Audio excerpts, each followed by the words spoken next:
Ora, muito boa tarde, estimados colegas, caríssimos candidatos, meu caro bastonário e demais colegas da mesa.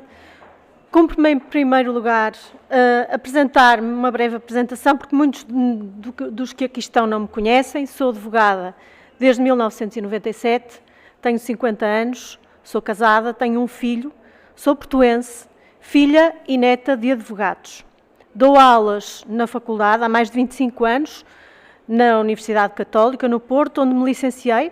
Doutorei-me em Coimbra, em Ciências Jurídico-Civilísticas, e no escritório, que divido com mais 7 colegas, um deles, o meu pai, que tenho a alegria de ver trabalhar ainda muito ativamente comigo todos os dias. Dedico-me, sobretudo, ao contencioso, bancário, insolvências, litígios relacionados com empreitadas, direitos reais sobre imóveis. Isto para perceberem a minha área de atuação. Candidato-me à presidência deste órgão, respondendo a um repto que me foi lançado pelo Sr. Bastonário há uns meses. Neste momento estou vice-presidente do Conselho de Deontologia do Porto e sirvo a Ordem há 2 mandatos, portanto há 6 anos. Julgava eu, nessa altura, que o meu serviço à Ordem, por ora, estaria terminado ou pelo menos interrompido. Mas não, aceitei e é com muito sentido de missão, com muita honra, que encabeço a lista J ao Conselho Superior. Candidatos, seus candidatos, calhou-nos a lista J de Justiça, que é seguramente um bom começo. Uma candidatura ao Conselho Superior deve ter enraizado este sentido de missão. É de missão que se trata, de defesa da dignidade, do prestígio, da confiança, dos valores éticos, morais e sociais da nossa profissão. Por isso, o compromisso desta candidatura, que queremos sublinhar, é o de que desempenharemos com dedicação e muita vontade as nossas funções neste órgão jurisdicional, se formos eleitos. Cai sobre os nossos ombros um especial dever de isenção e de independência, de responsabilidade na nossa atuação, mas parece-nos imprescindível uma articulação institucional saudável com o bastonário e o Conselho Geral, sempre no quadro da indispensável separação de poderes. Por isso, o nosso compromisso é também pelo escrupuloso cumprimento desta colaboração profícua, respeitando as esferas de atuação e a independência de cada um dos órgãos da Ordem. Sobre o projeto legislativo em curso, que já foi aqui falado, de alteração da Lei das Associações Públicas Profissionais, esta candidatura defende, sem concessões, a competência exclusiva dos órgãos jurisdicionais da Ordem para o exercício da ação disciplinar. E gostaria de sublinhar a este propósito a importantíssima intervenção do Sr. Bastonário há dias no Parlamento, mesmo no curto espaço de tempo que lhe foi concedido para falar aos Srs. Deputados. Nesse diploma, entre outras coisas, preocupa-nos a distorção democrática que decorre do órgão disciplinar passar a ser eleito por uma Assembleia Representativa e que este órgão passe a incluir não advogados que não conhecem as especificidades da nossa profissão. Com efeito, exige-se ao advogado um padrão de conduta animado por uma sólida bagagem de saberes cientificamente adquiridos, colocados com competência técnica, zelo, lealdade, rigor, perícia ao serviço dos interesses do cliente. Acresce a isto que, na maior parte das vezes, estamos perante uma atividade que envolve uma obrigação de meios, o que dificulta a apreciação da diligência devida e do critério exigível ao advogado. Assim, como podem não advogados, se é que podemos chamar assim, sem formação científica ou conhecimentos deontológicos, julgar advogados neste contexto?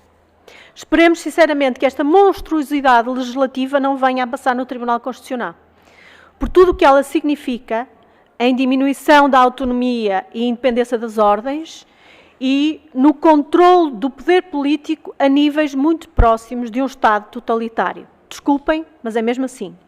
Sobre isto, deixem-me recordar as palavras de Hannah Arendt em As Origens do Totalitarismo, a propósito destas reformas organizativas que antecedem a tomada de poder pelos movimentos totalitários.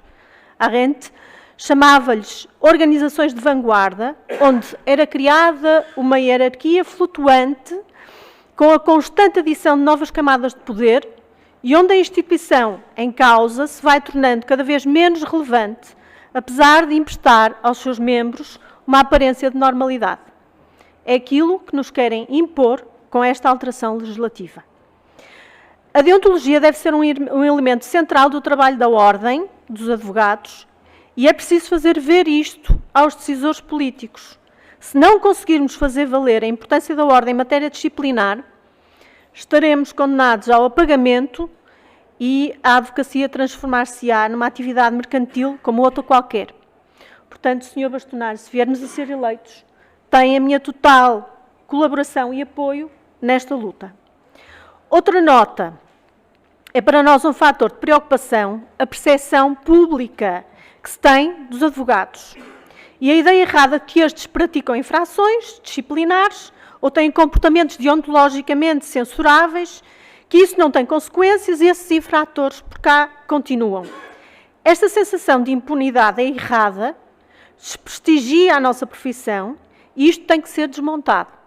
É preciso, portanto, mostrar à opinião pública que os advogados que não cumprem são sancionados no quadro de um procedimento disciplinar justo, sensato e célere. Para isso, temos que melhorar a comunicação em torno da deontologia e, digo-vos, a esmagadora maioria dos advogados age corretamente dentro do nosso quadro deontológico. Claro que o que vem a lume são geralmente os casos que correm mal, mas que são uma ínfima percentagem daquilo que é a atividade intensa e exigente dos inúmeros colegas que diariamente lutam pela justiça e pela defesa das liberdades e garantias. Uma nota ainda para o segredo profissional. Assistimos diariamente a quebras de sigilo na comunicação social, nas redes sociais, sem que tenhamos, enquanto ordem, modo de reagir atempadamente. Quero recordar apenas que só se admite o afastamento do dever de sigilo mediante a autorização da ordem. O advogado não pode, sob critério próprio e individual, quebrar este dever, pondo em causa toda a classe e o papel do advogado como servidor da justiça. O segredo profissional é o corolário da prossecução de um interesse público superior característico de uma sociedade livre e democrática e é um aliado vital que contribui para robustecer a confiança dos cidadãos no Estado de Direito. E no seguimento disto, gostaria também de mencionar outro problema que é este. Não se pode, a coberta da liberdade de expressão, de que sou defensora acérrima, repito, acérrima, lançar um anátema sobre toda uma classe com afirmações públicas que não correspondem à realidade. Como disse, a esmagadora maioria dos advogados são probos, corretos, agem na sua profissão de acordo com o código ético e deontológico a que estão vinculados. Os advogados devem, pois, ter a máxima liberdade de se expressar na defesa dos interesses dos seus constituintes, quer nos articulados, quer nas alegações, quer em tribunal, mas devem ser cautelosos nos comportamentos e nas afirmações públicas que possam pôr em causa toda uma classe e denegrir a imagem de todos nós. A liberdade deve ser sempre exercida com sentido de responsabilidade. Sobre o nosso projeto, queria só alinhar aqui algumas ideias muito brevemente. A primeira, a importância da digitalização dos processos dos órgãos disciplinares é fundamental para implementar um sistema informático que permita trabalhar à distância, os relatores trabalharem neles à distância, de forma a melhorar a celeridade dos processos disciplinares, que são lentos, porque nós trabalhamos da mesma forma que se trabalhava no século XX. Temos que ter capacidade efetiva de decidir processos disciplinares em tempo razoável. Não é aceitável que se deixe um colega pendurado a braços com um processo disciplinar durante 3 anos. Segundo, no quadro da nossa atuação como órgão disciplinar, há que colocar particular cuidado na análise de alguns tipos de infrações, que devem seguir uma tramitação tão célere quanto possível, dentro do quadro das garantias legais, como é evidente, sobretudo quando, pela sua gravidade, se põe em causa a confiança nos advogados. Estou a pensar em concreto nos processos de inidoneidade.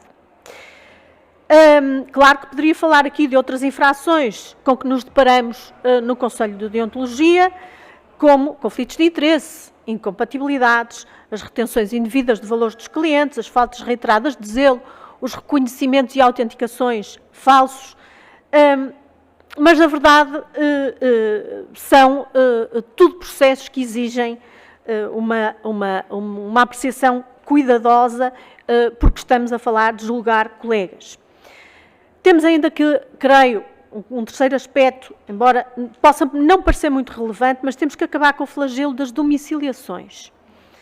Os advogados que não têm um domicílio profissional efetivo, mas apenas um apartado onde recebem correspondência, atendendo depois os clientes nos cafés, mas, na verdade, sendo isto uma realidade atual, temos também que refletir sobre os novos tempos e a projeção desses novos tempos nas questões da deontologia, o trabalho remoto, a publicidade, a massificação do patrocínio oficioso, as redes sociais, as tendências que se fazem sentir na Europa a respeito do exercício da advocacia, são tudo aspectos merecedores de reflexão da deontologia.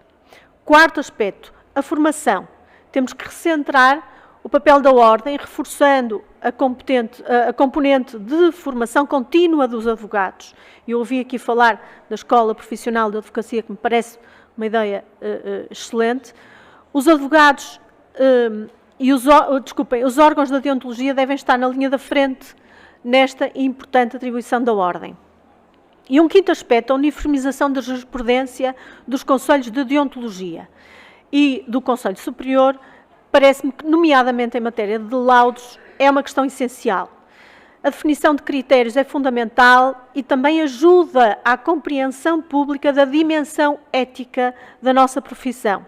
E, por isso, é nossa intenção organizar com periodicidade jornadas e encontros com todos os membros dos órgãos disciplinares para se discutir questões relevantes para todos.